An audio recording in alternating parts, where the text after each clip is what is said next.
I have spent my professional life watching Americans confuse competence with spectacle, mistaking noise for capability and press conferences for power. That is why the operation that led to the seizure of Nicolas Maduro did not impress me, because it was dramatic, but because it was quiet, disciplined, and procedurally exact. What shocked intelligence veterans was not that U.S. forces could reach into a hostile environment and extract a target. We have always had that capacity.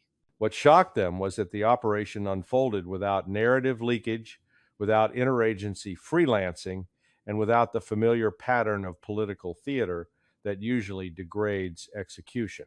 This raid worked because it followed the rules. Intelligence officers are trained to respect, but policymakers often ignore. Authorities were clearly established, missions were narrowly defined, and every institutional actor understood its lane. Intelligence collection did not try to predict political outcomes or sell a future vision for Venezuela. It focused on locating a human target, mapping movements, validating patterns, and reducing uncertainty to the lowest possible margin. Law enforcement custody was planned from the first moment, not improvised at the end. Military assets were integrated to enable access and extraction, not to signal dominance or send messages to adversaries. This was not regime change dressed up as counterterrorism. It was a law enforcement operation supported by intelligence and force, and that distinction matters more than most Americans realize. The intelligence failure the public has been conditioned to expect never materialized because analysis was not bent to justify a preconceived policy. No one needed Maduro to symbolize anything larger than the charges already filed against him. There was no inflated threat narrative, no moral crusade, no promise that his removal would transform Latin America. That restraint is precisely what allowed precision when intelligence is asked only to answer concrete questions. Where is the target? Who protects him? How do we maintain custody from ground to courtroom? It performs exceptionally well. The strategic consequence was an operation that denied adversaries propaganda oxygen and denied Washington its usual opportunity for self-sabotage. There were no competing leaks, no bureaucratic knife fights, no after-action scrambling to reconcile contradictory stories. The analytical breakdown is simple and uncomfortable. Intelligence works best when it is boring. It fails when it is asked to inspire, reassure, or justify. The hard lesson here is not about tactical brilliance or elite units. It is about discipline.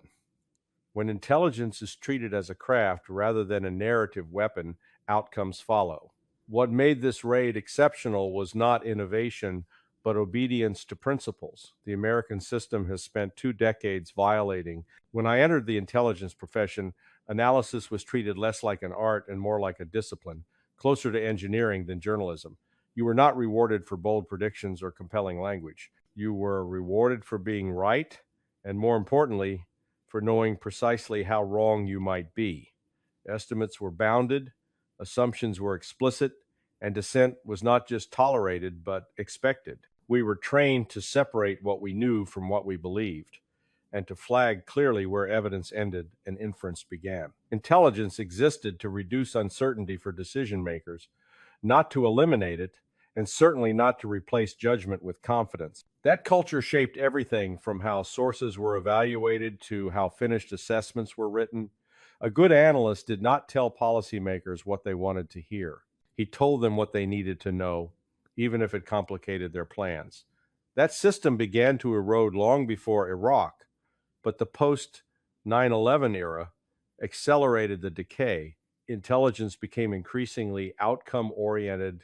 Analysts were pushed subtly at first and then overtly to align their conclusions with policy momentum. Caveats were treated as weaknesses.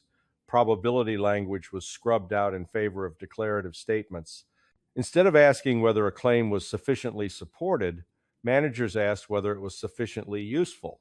That shift did not require conspiracies or explicit orders. It emerged from incentives. Promotions went to those who produced clean, confident narratives. Skeptics were labeled obstacles. Over time, the institutional memory of failure, Vietnam, Iran, the Soviet collapse, was replaced by a belief that intelligence could be shaped to manage reality rather than understand it. The strategic consequence of this transformation was profound. Once intelligence stopped acting as a brake, policy accelerated into illusion. Leaders came to believe that adversaries would behave as our models predicted, that populations would respond as our talking points suggested, and that force could compensate for ignorance. The analytical breakdown is stark when you compare that period to an operation like the Maduro seizure. In the older model, the mission would have been framed narrowly from the start. Analysts would have been forbidden from speculating about political outcomes. Custody issues, legal authorities, and interagency responsibilities would have been settled early because unresolved ambiguity was considered operational risk. That mindset survived in pockets, but it was no longer dominant. The hard lesson is that intelligence culture matters more than intelligence capability. You can have the best satellites, the best intercepts, and the best operators in the world, and still fail if analysis is bent to serve narrative. The raid worked because, for once, intelligence was allowed to behave the way it was designed to behave. The decisive break came when intelligence stopped being an internal warning system and became an external messaging tool. I watched this happen in real time. Assessments were no longer written primarily for presidents and commanders. They were written with an eye toward how they would be defended in congressional hearings, echoed by surrogates, and leaked to shape public perception. Language hardened, uncertainty disappeared. Analysts learned to anticipate what conclusions would survive the policy process rather than which ones were best supported by evidence. This was not the result of a single administration or a single crisis. It became systemic. Iraq was the accelerant, but Libya, Syria, and Ukraine confirmed the pattern. Intelligence was asked to justify action first and explain reality later. The failure here was not simply getting facts wrong, it was redefining the purpose of intelligence itself. Instead of asking whether a foreign leader could be removed without destabilizing an entire region, analysts were asked how to describe removal as both necessary and manageable. Instead of assessing the limits of proxy forces, intelligence products emphasized their potential.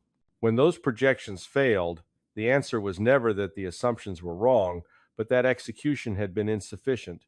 Narrative replaced analysis, and analysis became an accessory to policy. The strategic consequence was a steady erosion of credibility, not just abroad, but inside the system. Field officers stopped trusting headquarters assessments. Military planners began running parallel analyses. Allies learned to discount American estimates as advocacy documents rather than judgments. The analytical breakdown becomes clear when you compare those failures to a tightly scoped operation like the Maduro raid. There was no narrative objective beyond lawful seizure. No one needed intelligence to predict the future of Venezuela, justify sanctions, or promise democratic transformation. Intelligence was allowed to remain descriptive rather than prescriptive. That single constraint eliminated most of the distortions that have plagued U.S. policy for decades. The hard lesson is that intelligence cannot survive as a hybrid product. The moment it is asked to both inform and persuade, it fails at both. Narrative always wins because narrative is what policymakers want. Reality, by contrast, is often inconvenient. The American system forgot that intelligence exists to be inconvenient. When it stops being so, it becomes fiction, and policy built on fiction collapses under its own weight. By the time intelligence distortion became visible, the damage was no longer confined to analysis. It had spread into the machinery of government itself. Interagency failure is often described as a coordination problem, as if better meetings or clearer memos could fix it. That is a comforting fiction. What I observed was a system in which each institution learned to protect itself first and the mission second. The CIA guarded access and narrative primacy. The State Department defended diplomatic optics. The Pentagon planned for contingencies intelligence had already oversold. Law enforcement was brought in late, often as an afterthought, despite the legal consequences of that exclusion. None of this required malice. It required only incentives that rewarded institutional survival over collective success. The intelligence failure here was structural. When analysis is politicized, agencies stop trusting shared products. They begin generating their own versions of reality. Information becomes a bargaining chip rather than a common operating picture. That fragmentation produces operations that look impressive on paper but unravel under stress. We saw this repeatedly in counterinsurgency campaigns and regime change efforts where no single authority owned the outcome. When things went wrong, blame was diffuse and accountability non-existent. The strategic consequence was predictable. Adversaries adapted faster than we did. They learned our bureaucratic seams, exploited our narrative commitments, and waited for our internal contradictions to do their work. Credibility eroded not because the United States lacked power, but because it could not align that power coherently. The analytical breakdown becomes instructive when you examine an operation that avoided those traps. In the Maduro seizure, interagency roles were defined by function, not prestige. Intelligence enabled access and timing. Military assets provided insertion and extraction support. Law enforcement owned custody from the moment of seizure to final transfer. Legal authorities were not improvised, they were foundational. That clarity eliminated competition. No agency needed to dominate the story because there was no story to sell. The hard lesson is that interagency failure is not a coordination flaw, but a cultural one. When institutions are rewarded for narrative success rather than mission success, dysfunction is inevitable. When they are forced back into narrowly defined roles, effectiveness returns. The system is capable of discipline, but only when stripped of the illusions that usually govern it. The most dangerous moment for any intelligence system is when it begins to accept its own narratives as evidence. I watched this happen gradually, then all at once. Assumptions hardened into facts through repetition. Public talking points were recycled into classified assessments. Adversaries were described less as independent actors with their own interests and more as characters in an American script expected to respond to pressure, sanctions, or force in predictable ways. When they did not, the failure was blamed on execution rather than premise. This self-referential loop hollowed out strategic thinking. Intelligence ceased to challenge power and instead insulated it from reality. The strategic consequence of this collapse was visible across the global landscape. Deterrence weakened because our adversaries no longer believed our assessments reflected genuine understanding. Russia learned that American intelligence would underestimate its tolerance for economic pain. China learned that U.S. analysts would conflate economic interdependence with political compliance. Iran learned that Washington would mistake sanctions pressure for strategic leverage. Each lesson was paid for in credibility. Once adversaries understand that your intelligence products are shaped by narrative need, they stop treating your warnings as signals and start treating them as theater. That shift is catastrophic in a system built on perception management. The analytical breakdown becomes unavoidable when you compare long-term failure to short-term success.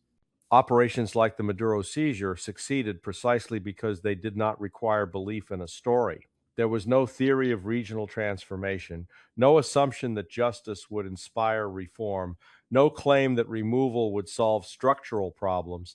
Intelligence was confined to what could be known and controlled. Everything else was left deliberately unspoken. That restraint is what modern American strategy lacks. The system has become addicted to explanation. Every action must justify itself in advance, and that justification becomes the standard against which intelligence is measured. The hard lesson is brutal but necessary. Believing your own stories does not just mislead policymakers, it teaches adversaries how to defeat you without firing a shot. Credibility is not restored by louder narratives or more assertive messaging. It is restored when intelligence returns to its proper role as a tool of doubt. Without that, even successful operations become anomalies rather than proof of recovery. What set the Maduro operation apart was not technology, bravery, or even secrecy. It was humility. That may sound strange to people accustomed to thinking of power in terms of dominance, but humility is precisely what has been missing from American intelligence practice for years. This raid did not assume that removing a single individual would reorder a nation or vindicate a theory of change. It did not require intelligence to predict second and third order effects. It required intelligence to do something far more modest and far more difficult: establish facts, reduce risk, and execute within clearly defined legal and operational boundaries. That constraint restored coherence. The intelligence integrity here was visible in how the operation was framed. It was treated as a custody problem, not a geopolitical solution. That distinction shaped everything that followed. Intelligence collection focused on location, movement patterns, protective detail, and timing. There was no inflation of threat to justify broader action and no minimization of risk to preserve optimism. Military force was subordinated to access and extraction requirements, not elevated as a signaling tool. Law enforcement authority was central, not decorative. From the outset, the question was not how this would play on television, but how custody would be maintained from point of seizure to final jurisdiction. That mindset prevented the mission from being hijacked by institutional ambition. The strategic consequence of this discipline was disproportionate to the scale of the operation. Adversaries saw an American system capable of restraint. Allies saw coordination without chaos. Most importantly, professionals inside the system saw proof that the rot was not irreversible. The analytical breakdown is uncomfortable because it reveals how much failure has been self-inflicted. Nothing about this raid required a new doctrine or a revolutionary capability. It required unlearning habits that had become normalized: overselling intelligence, conflating analysis with advocacy, and mistaking narrative dominance for control. When those habits were stripped away, the system functioned as designed. The hard lesson is that success is fragile when it runs against institutional culture. One operation does not reverse decades of distortion. The incentives that reward narrative conformity are still in place. The bureaucratic reflex to turn execution into mythology remains strong.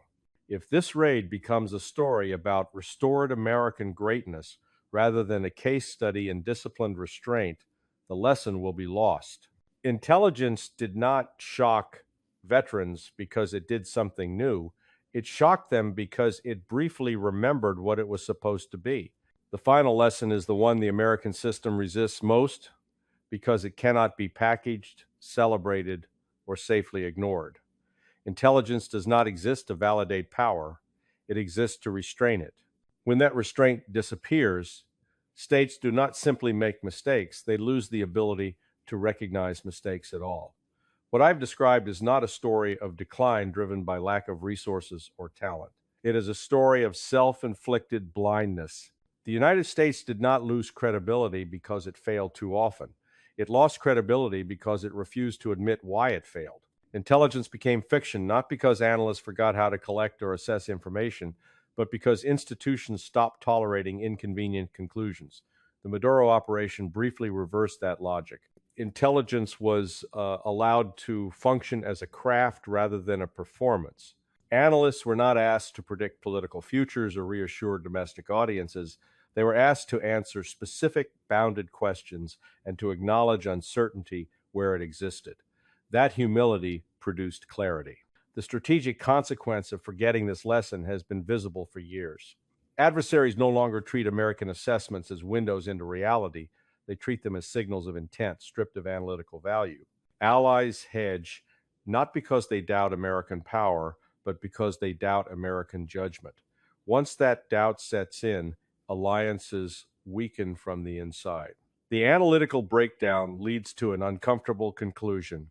You cannot fix intelligence failure with better messaging, structural reorganization, or new technology. You fix it by changing what the system rewards.